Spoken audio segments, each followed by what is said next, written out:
l'Algérie prend les devants et exhorte la Chine et la France à se protéger du Maroc.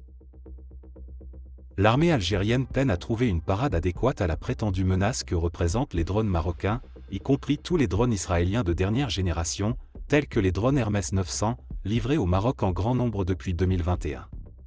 Jusqu'à présent, les drones ont été utilisés pour porter des coups sévères aux milices armées du Front Polisario en neutralisant une grande partie de leurs équipements et de nombreuses unités armées, dont beaucoup sont d'origine iranienne.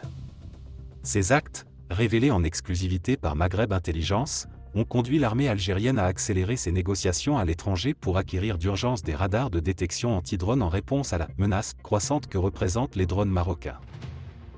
Selon le journal arabophone Saïd Changria, le chef des forces armées algériennes a insisté auprès de ses homologues militaires français, lors d'une visite stratégique à Paris fin janvier, pour que l'Algérie s'équipe d'urgence des mêmes radars que l'armée française a récemment commencé à expérimenter en les plaçant sur des véhicules blindés qui abattent les drones.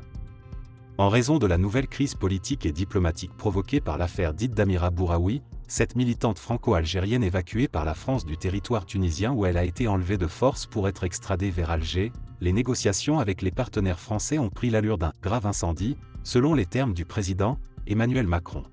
En raison de cette impasse, l'armée algérienne a été contrainte de se tourner vers la Chine pour tenter d'acquérir des systèmes anti-drones. En revanche, il s'avère que les fournisseurs chinois hésitent à vendre ces technologies alors que la Chine est devenue l'un des premiers vendeurs de drones militaires au monde, notamment en Afrique du Nord. Les Chinois ne semblent pas convaincus du bien fondé de cette stratégie, même si l'Algérie et le Maroc comptent parmi leurs clients et vendent des systèmes qui exploitent les défaillances de leurs propres drones. En raison de la grande menace que représente l'utilisation de drones militaires avancés dans la région, cela met l'armée algérienne dans une situation très dangereuse d'un point de vue purement tactique.